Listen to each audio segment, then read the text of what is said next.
अभी आप देखिए जिम के अंदर ट्रेनिंग के समय क्या करते हैं, एनिमल वॉक करते हैं, है ना। एनिमल वॉक क्या चीज़ है, कभी आप देखे हुए जब जा कर के फसल काटते हैं तो वो घंटों एनिमल वॉक करते हैं। मैंने कईयों को देखा है कि जिम से निकलने के बाद बाहर पान की दुकान पर जा कर के 2 सिगरेट निकालते हैं, पीते हैं बैठ करके।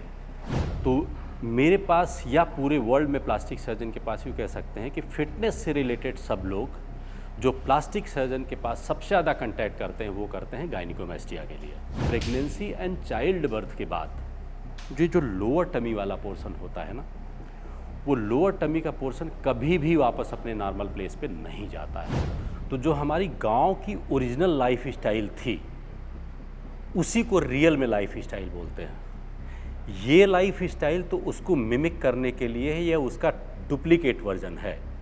जो आज की डेट में फिजियोथेरेपी जितनी मशीनें यहाँ पे लगी हैं उसी के ऊपर बेस्ड है। कभी जांच चला के देखा है? 1 घंटे आप जांच चला करके दोनों हाथ से देख लिए तो आपके शोल्डर का पूरा वर्कआउट हो जाएगा। हम 7 दिन इतनी एक्सट्रीम एक्सरसाइज नहीं करते हैं कि हमारी मसल को रेस्ट करने की ज़रूरत मिले। जिसको भी देखेंगे 6 पैक 8 पैक्स या एक जो टमी का लुक है वो बहुत ही फिट दिखाई पड़ता है, जो कई बार बहुत एक्सरसाइज करने के बाद भी नहीं आ पाता है।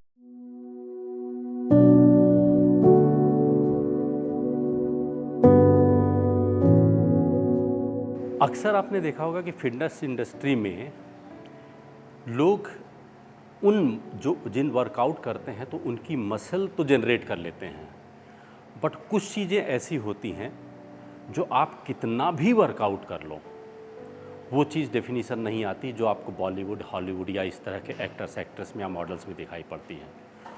उसमें सबसे कॉमन आज की डेट में जो सबसे कॉमन चीज़ है वो है गायनिकोमेस्टिया। गायनिकोमेस्टिया मीन मेल में ब्रेस्ट का अपीयरेंस।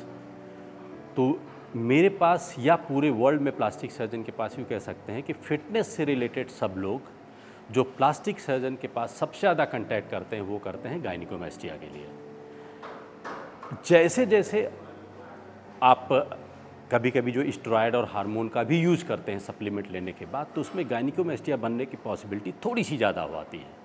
तो पता लगा उनकी बॉडी पूरी की पूरी फिट है, बट उनके चेस्ट पर वो मसल की पूरी शेप दिखने के बजाय एक ब्रेस्ट का टिश्यू दिखाई पड़ता है, जिसकी वजह से वो पब्लिकली एक्सपोज करने में या अच्छी बॉडी होने के बावजूद भी टी शर्ट के साथ या नेकेड बॉडी में अनकंफर्टेबल होते हैं। तो वो उसको आज की डेट में स्कारलेस तरीके से, मतलब बिना किसी स्कार पड़े हुए गायनिकोमेस्टिया को करेक्ट किया जा सकता है। दूसरी चीज़, आज देखेंगे आप फिल्म इंडस्ट्री में हर जगह पर हर हीरो हीरोइन अपनी 6 पैक एब्स दिखाता है। जिसको भी देखेंगे 6 पैक 8 पैक्स या एक जो टमी का लुक है वो बहुत ही फिट दिखाई पड़ता है, जो कई बार बहुत एक्सरसाइज करने के बाद भी नहीं आ पाता है, क्योंकि ये भी चीज़ थोड़ा ऊपर वाले की देन होती है।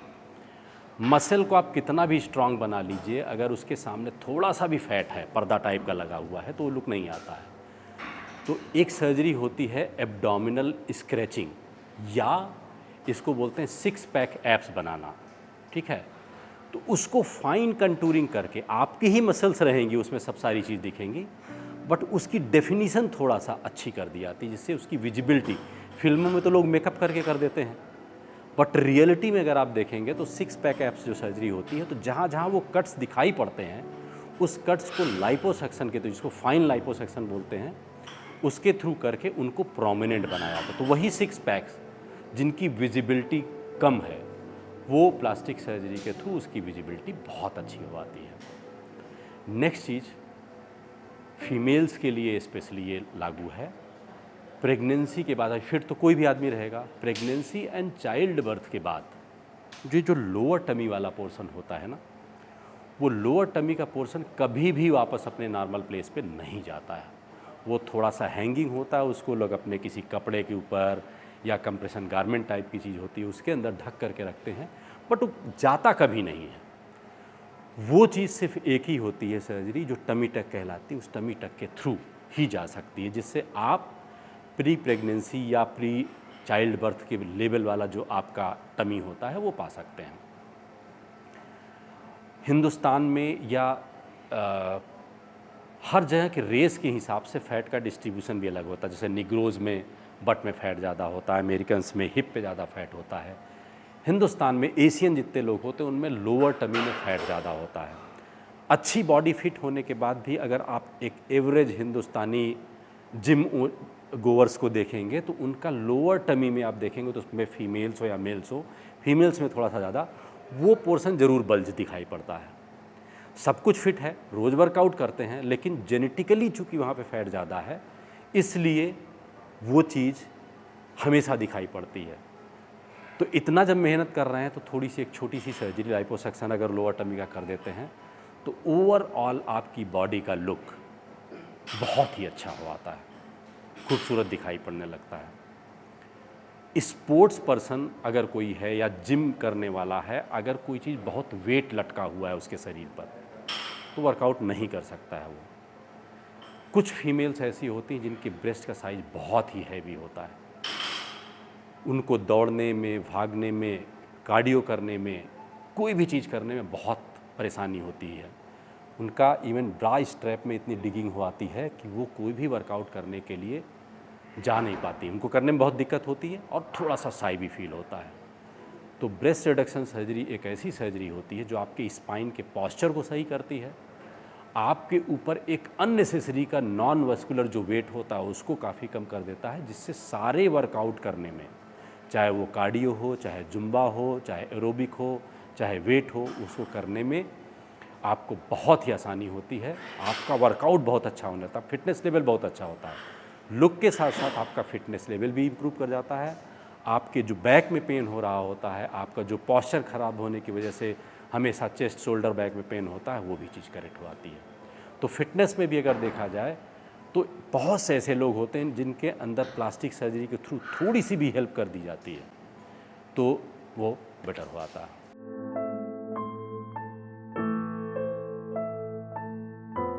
देखिए, जो ब्रेक वाली चीज़ आती है वो तब आती है जब आप बहुत एक्सट्रीम ट्रेनिंग कर रहे हो। वो उन लोगों के लिए होता है जो ओलंपिक की तरीके से या बॉडी बिल्डिंग के लिए बहुत ही हैवी वेट लिफ्टिंग करते हैं या बहुत ही एक्सट्रीम वर्कआउट करते हैं, तब बॉडी को रेस्ट की ज़रूरत पड़ती है। एक नॉर्मल आदमी की तरह से अगर हम बात करें, एक रूटीन में हम आप जैसे हैं, तो हम लोग ऐसी एक्सट्रीम एक्सरसाइज नहीं करते कि हम बिल्कुल से ओलंपिक टाइप के बॉडी बिल्डर बन के घूम रहे हैं। हमारा क्या है, फिटनेस का है, हमारी बॉडी, माइंड और हमारा पॉस्चर, ये सब सारी चीज़ फिट हो तो हम एक मॉडरेट लेवल की एक्सरसाइज करते हैं। और मॉडरेट लेवल की एक्सरसाइज में आप जब घंटे 2 घंटे एक्सरसाइज करते हो तो वैसे भी आपको देखा जाए उन मसल्स को एक रेस्ट ठीक ठाक मिलता है, रेस्ट 22 आवर्स के लिए। सातों दिन कोई भी पर्सन, जैसे हम हैं, हम सातों दिन इतनी एक्सट्रीम एक्सरसाइज नहीं करते हैं कि हमारी मसल को रेस्ट करने की ज़रूरत मिले। दूसरी चीज़, वैसे भी जब हम एक्सरसाइज करते हैं तो अलग अलग बॉडी मसल ग्रुप को एक्सरसाइज करते हैं तो नेक्स्ट 4-5 दिनों के लिए उस ग्रुप को तो रेस्ट मिल ही रहा है। जो एक्सट्रीम करते हैं, 5-5 घंटे वर्कआउट कर रहे हैं आर्मी की तरह से या ओलंपिक की तरह से, उनको उस मसल के लिए रेस्ट की ज़रूरत है। हमारे आप रूटीन में आम इंसानों को इस बात की ज़रूरत है कि वो रोज़ जब खा रहा है, हम रोज़ नहाते हैं, रोज़ खाते हैं, रोज़ काम करते हैं, हम रोज़ वर्कआउट करते हैं, क्योंकि हमारा वर्कआउट मॉडरेट लेवल का होता है, उसमें कभी इस तरह के रेस्ट की कोई ज़रूरत नहीं होती है। इससे आपकी डिसिप्लिन मेंटेन रहेगी, आप गट की मोटिलिटी मेंटेन रहेगी।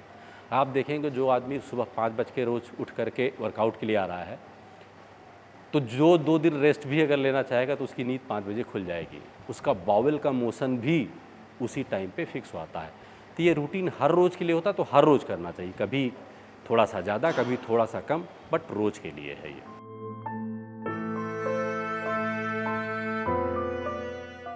नहीं, सबसे पहले तो ये बोल दें, ये किसी जिम या किसी एक्टिविटी से रिलेटेड नहीं है। ये होता है कि आपको कोई भी वर्कआउट कर रहे हैं, आप रनिंग कर रहे हैं, आप गेम खेल रहे हैं, आप योगा कर रहे हैं, आप जिम में जा रहे हैं, आप आउटडोर एक्टिविटी कर रहे हैं। क्या क्रिकेट खेलते हुए लोग फेंट नहीं होते हैं? फुटबॉल खेलते हुए फेंट नहीं होते? रन करते हुए लोग फेंट नहीं होते हैं? ध्यान आपको रखना है कि आप प्रॉपरली हाइड्रेटेड हो। एनवायरनमेंट को आप देखिए, जिस तरह से गर्मी का एनवायरनमेंट है, उस तरह के गर्मी के एनवायरनमेंट में बिना पानी पिए, अपने बिना हाइड्रेट किए अगर आप लगातार वर्कआउट करते रहेंगे, इंडोर या outdoor, nothing related to gym, कहीं भी आप करेंगे तो आप फेंट हो सकते हैं। नेक्स्ट चीज़, यंगस्टर को ये तो बताते हैं कि फेंट हो गया, लेकिन यंगस्टर्स ये नहीं पूछते हैं। मैंने कईयों को देखा है कि जिम से निकलने के बाद बाहर पान की दुकान पर जा कर के 2 सिगरेट निकालते हैं, पीते हैं बैठ करके। तो फेंट होने का या जिम के अंदर कई बार लोग बेहोश हो जाते हैं, या 1-2 बार ये भी आया है कि लोग मर गए कोविड के बाद। तो कुछ लोगों ने कोविड को गलत ठहराया, कुछ लोगों ने जिम को गलत ठहराया। ऐसा नहीं है। आप ये नहीं देखते कि मॉर्निंग में आदमी जिम कर रहा है, दिन भर 10 ठो सिगरेट फूंक रहा है, रात में बैठ कर के रोज़ दारू पी रहा है। उससे आपकी आर्टरीज, हार्ट गड़बड़ होती है। जिम में आप स्टेरॉयड या प्री वर्कआउट कैफ़ीन आता है जो आपको बिल्कुल जोश भर देता है। आपने कैफ़ीन हाई डोज में लिया कि वर्कआउट आपका अच्छा होना चाहिए, हार्ट रेट आपकी इतनी बढ़ गई कि बेहोश हो गए। तो गलत तरीके अपनाएंगे, शॉर्टकट तरीके अपनाएंगे, गलत लाइफस्टाइल अपनाएंगे, तो ये सब सारी चीज़ें होंगी। इसलिए चाहे इंडोर हो चाहे आउटडोर हो, आपको प्रॉपरली हाइड्रेटेड रहना है। और लाइफस्टाइल सिर्फ एक्सरसाइज से नहीं होती है। लाइफस्टाइल सुबह उठने से है, आपके खाने से है, आपके पीने से है, आपकी बाकी आदतों से भी है। और जो सप्लीमेंट या जो आजकल एक बहुत ज़्यादा कॉमन हो गया है, लोग रैपिड रिजल्ट के लिए लोग स्टेरॉयड का यूज़ करना शुरू कर चुके हैं। उसकी वजह से भी बॉडी में कई नुकसान होते हैं जो इनिशियल पीरियड में नहीं दिखाई पड़ते हैं, लॉन्ग टर्म में उनके ऊपर बहुत लंबा इफेक्ट होता है।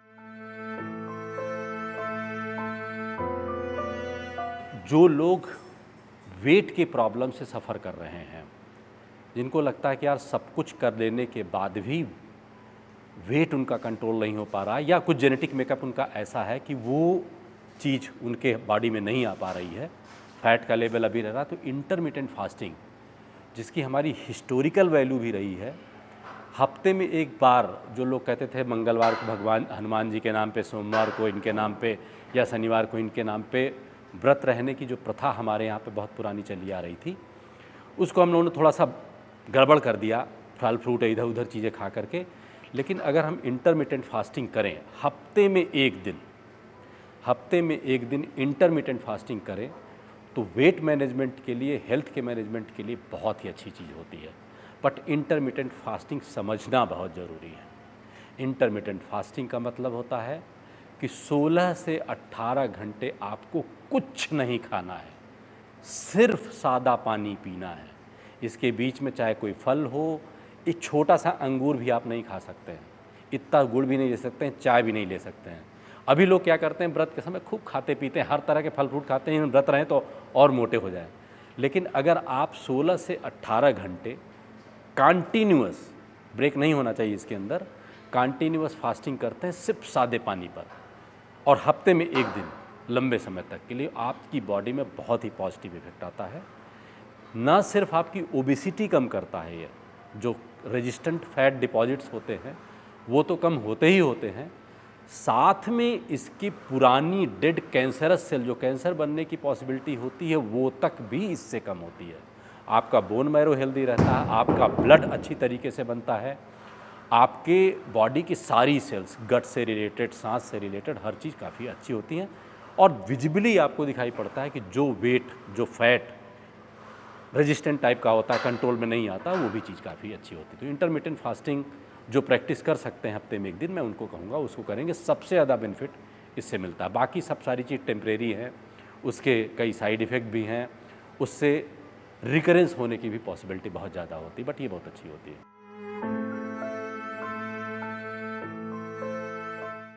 एक्चुअली देखा जाए, जब लाइफ स्टाइल की हम बात करते हैं, तो जो हमारी गांव की ओरिजिनल लाइफ स्टाइल थी, उसी को रियल में लाइफ स्टाइल बोलते हैं। ये लाइफ स्टाइल तो उसको मिमिक करने के लिए है, या उसका डुप्लीकेट वर्जन है। ओरिजिनल वही है। अगर आप देखें, सुबह कोई आदमी रोड पर दौड़ रहा है, खाना खाया, रोड पे दौड़े कैलोरी बर्न करने के लिए, वो कैलोरी वेस्ट चली गई। आप आते हैं, जिम में वर्कआउट करते हैं, बिजली भी खर्च करते हैं, यहाँ की मशीनें भी खर्च करते हैं, पैसा भी देते हैं, और कुछ नहीं मिला, आपको कुछ इफ़ेक्ट में मिल नहीं रहा है। तो वही बॉडी गेन करने के लिए या उसी लाइफ स्टाइल को पाने के लिए आप पैसे भी खर्च कर रहे हैं, कैलोरी भी वेस्ट कर रहे हैं, और नेटवर्क में कुछ निकल के नहीं आ रहा है। रियलिटी क्या है? आप सुबह उठते हैं, अपना काम करने के लिए खेत में जाते हैं या फैक्ट्री में जाते हैं या कहीं काम करते हैं, तो आपका काम हुआ, उससे प्रोडक्शन भी हुआ, आपकी वॉक जॉग जो थी वो भी हो गई। कभी गांव में आप लोग रहे हैं कि नहीं रहे हैं? जो आज की डेट में फिजियोथेरेपी जितनी मशीनें यहाँ पे लगी हैं उसी के ऊपर बेस्ड है। कभी जांच चला के देखा है? 1 घंटे आप जांच चला करके दोनों हाथ से देख लिए तो आपके शोल्डर का पूरा वर्कआउट हो जाएगा और गेहूँ पिस जाएगा बिना इलेक्ट्रिसिटी के। तो चक्री और जांच जब चलता है तो आपके अपर बॉडी की कितनी बढ़िया एक्सरसाइज होती। कभी जा कर के हल जो पुराने लोग चलाया करते थे या खेती से रिलेटेड जितने भी, अभी आप देखिए जिम के अंदर ट्रेनिंग के समय क्या करते हैं, एनिमल वॉक करते हैं, है ना। एनिमल वॉक क्या चीज़ है? कभी आप देखे हुए जब जा कर के फसल काटते हैं तो वो घंटों एनिमल वॉक करते हैं। जिस एनिमल वॉक को आप आधे घंटे यहाँ पे करा करके फिटनेस दिखाते हो, वो घंटे 2-2 घंटे वो एनिमल वॉक करते हैं। तो एक्चुअल फिटनेस तो वहीं पर है। कभी ध्यान से आप किसी रिक्शे वाले का, किसी मज़दूर का और किसी किसान की बॉडी देखिएगा, वो ओरिजिनल फिट होती है। उसके फैट का लेवल, उसकी मसल की एक्टिविटी का लेवल, उसके अंदर बिना किसी इलेक्ट्रिसिटी कंजम्पशन के, बिना किसी पैसे कंजम्पशन के, और आउटपुट भी उसमें अच्छा निकल के आता है। एक्चुअली हम उस लाइफ स्टाइल को, जो हमारी ओरिजिनल लाइफ स्टाइल थी, उसको छोड़ करके इसमें आए हैं। इसलिए हमको जिम, रनिंग, साइकिलिंग, इन सब सारी चीज़ों का सहारा लें। आज की डेट में भी जो आदमी अपना काम मैक्सिमम आप पूरा करना शुरू कर दीजिए, तो आपको फिटनेस में जिम जाने और रन करने के लिए आपको आधा जाना पड़ेगा, आधा आपका काम उसी लेवल से हो जाएगा। कपड़े साफ़ करना, घर में पोछा लगाना, ये सब सारी चीज़ जितनी भी एक्टिविटी हुआ करती थी, ये रियल में फिटनेस एक्टिविटी होती थी।